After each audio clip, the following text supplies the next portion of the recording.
Halo, assalamualaikum warahmatullahi wabarakatuh. Ketemu lagi sama saya Beki. Kali ini kita akan mau bahas soal call marketing, call spesialis ya.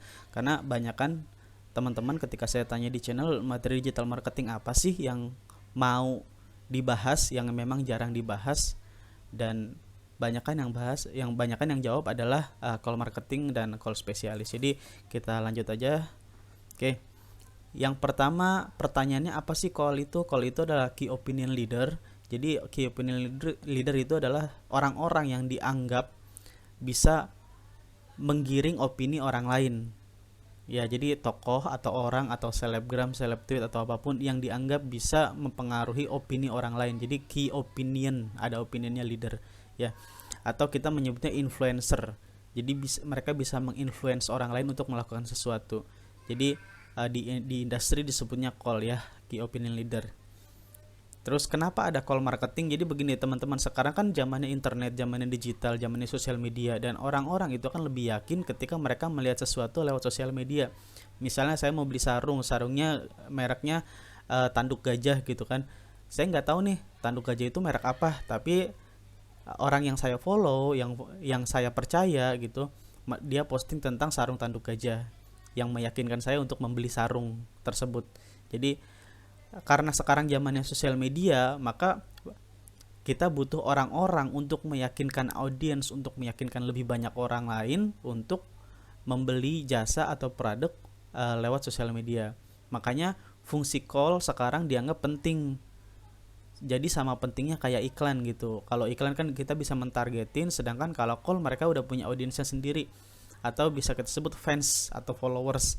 Misalnya kalau kalau saya fans berat dari Duta gitu, ketika Duta posting misalnya minuman enak, dia bilang ini teh cap cincau enak, ya pasti kemungkinan besar saya beli karena saya ngefans sama Duta dan saya suka teh gitu.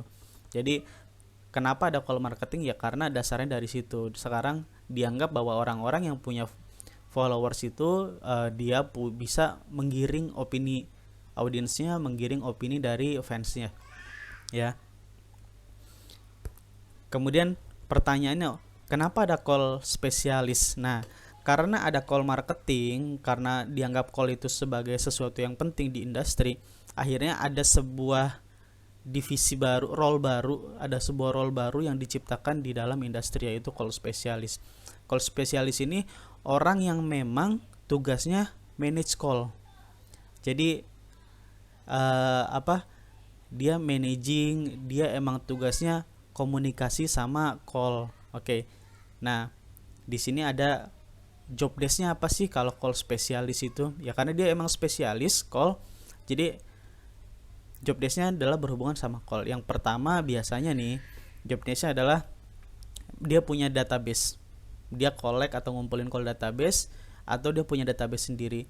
Kemudian dia harus mengkategorisasi database itu. Jadi ada kategorisasi based on niche, tema ya. Misalnya niche ini kayak misalnya call yang bahasnya parenting itu siapa aja, yang bahasnya mobil siapa aja, yang bahasnya motor siapa aja. Jadi ini dikategorisasi berdasarkan niche-nya. Kemudian ada call berdasarkan jumlah follower. Jadi ada tingkatannya ya teman-teman ya, ada tingkatannya. Yang paling kecil itu nano.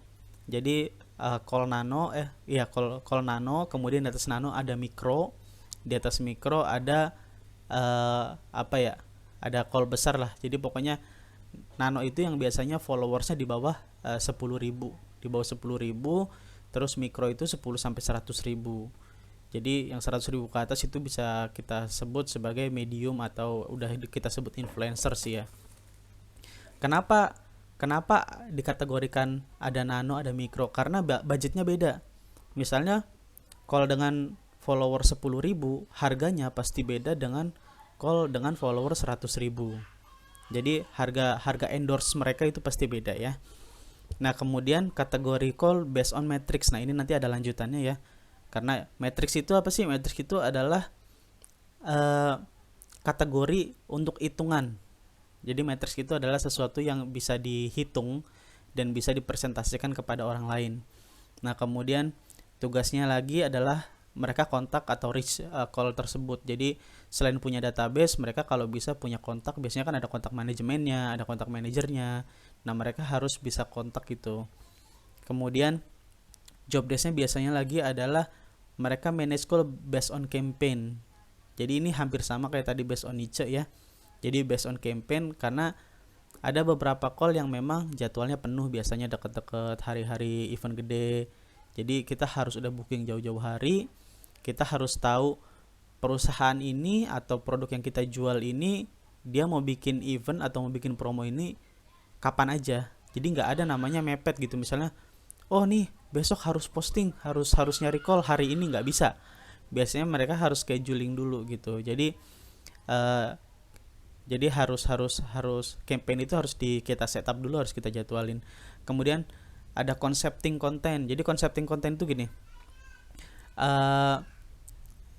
misalnya kita jualan sarung gajah gajah tanduk ya, tanduk gajah, sarung tanduk gajah.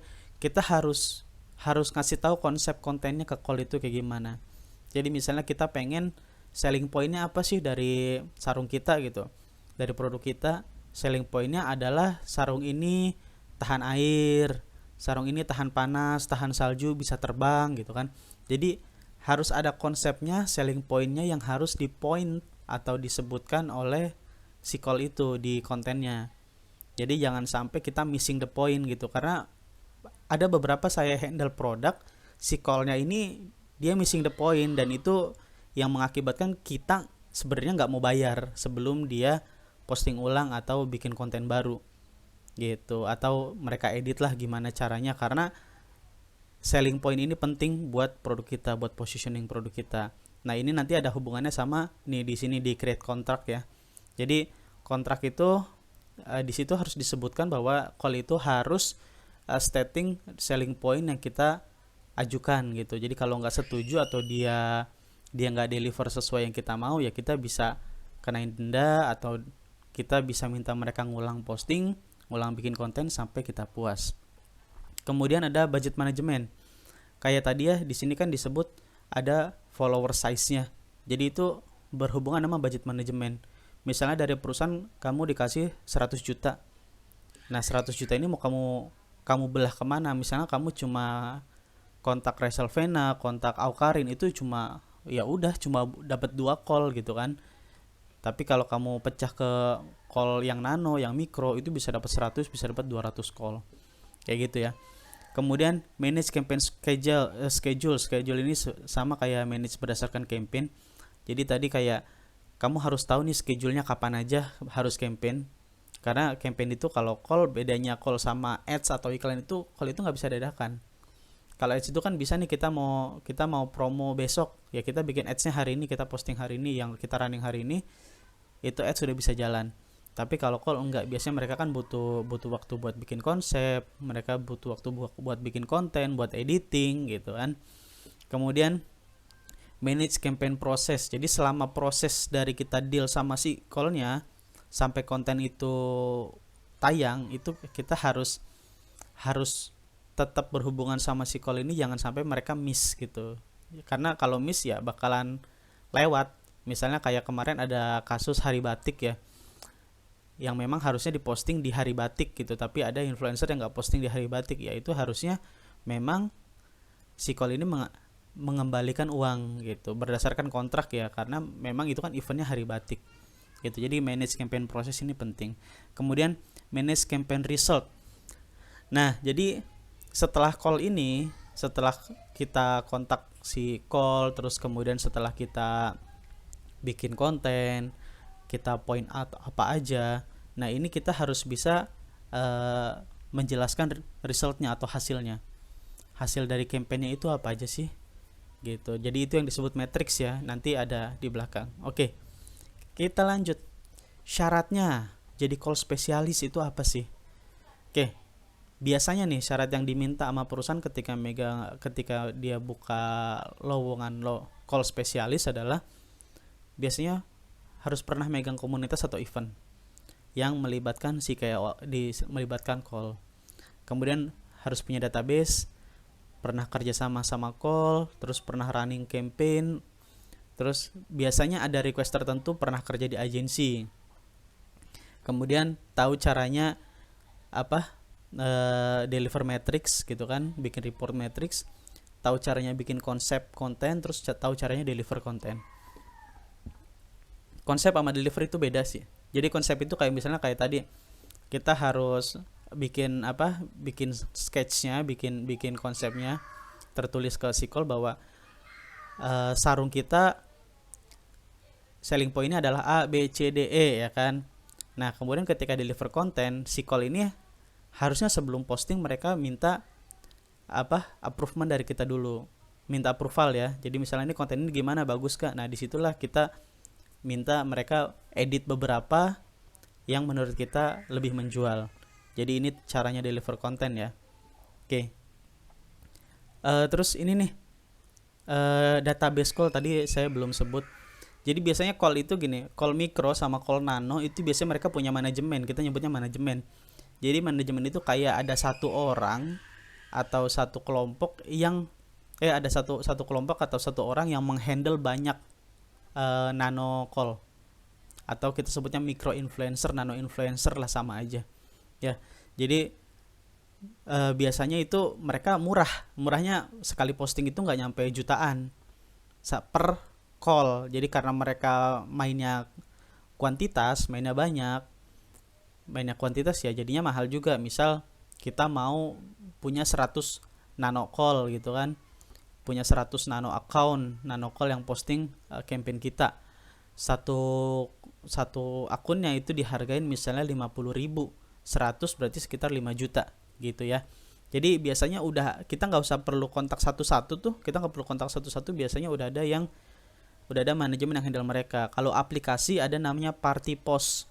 Party Post itu hampir sama, tapi kalau yang di Indonesia banyak yang manual, banyak yang punya manajemen untuk mikro dan nano call. Nah, terus matrix itu apa? Matrix itu tadi sesuatu yang bisa diukur, yang bisa kita presentasikan kepada orang awam. Misalnya gini, misalnya kamu punya warung, terus ditanya yang datang ke warung ini hari ini berapa orang, kamu cuma jawab ya kira-kira 100 orang, itu nggak bisa jadi matriks. Tapi kalau kamu bilangnya misalnya yang datang ke warung ini ada berapa orang, yang datang saya nggak hitung, yang datang saya nggak terlalu jelas, tapi yang terjual sepanjang hari ini adalah 20 mangkok. Nah gitu, itu jadi kan 20 mangkok itu lebih jelas daripada kira-kira kan. Yang terjual hari ini adalah 20 mangkok, itu jelas, itu adalah sebuah matriks yang jelas gitu. Nah terus kalau di digital itu matriksnya apa aja sih, matriksnya apa aja yang biasa dipakai di digital atau di call marketing oleh call spesialis. Biasanya yang pertama itu jangkauan itu postingan dia itu dilihat oleh berapa orang sih, 100.000 orang kah, 1 juta orang gitu kan, ini jangkauan. Jadi berapa orang yang dijangkau oleh si konten itu, reach-nya berapa gitu. Kemudian ada engagement, interaksi ini kayak likes gitu kan, komen, jadi itu dijadiin ukuran juga. Kemudian ada budget cost-nya, misalnya untuk budget atau cost. Jadi misalnya untuk satu call itu kamu ngabisin cost berapa. Tadi saya bilang ada yang 50.000, ada yang 5 juta, ada yang 50 juta mungkin. Nah itu nanti dibagi lagi oleh engagement atau interaksi atau apapun yang kamu mau hitung. Kemudian ada kunjungan traffic. Misal ini khusus call yang memang tujuannya harus beli sesuatu atau harus mengunjungi sesuatu. Misalnya kamu mau orang-orang ini mengunjungi website kamu. Nah, jadi di situ harus bisa dilihat nih kunjungannya berapa sih, hasil kunjungannya gitu. Atau kalau kamu jualan sesuatu di website gitu, atau kamu collect data, itu kan hitungannya konversi ya. Konversi atau lead.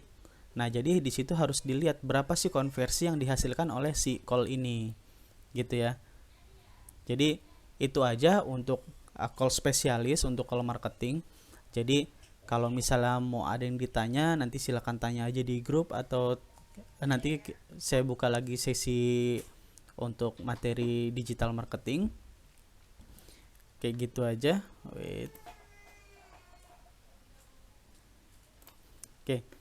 Ya, jadi nanti akan saya buka lagi sesi tanya jawab untuk materi-materi yang mungkin bisa saya jelaskan lagi. Oke, terima kasih udah menyimak. Wassalamualaikum warahmatullahi wabarakatuh.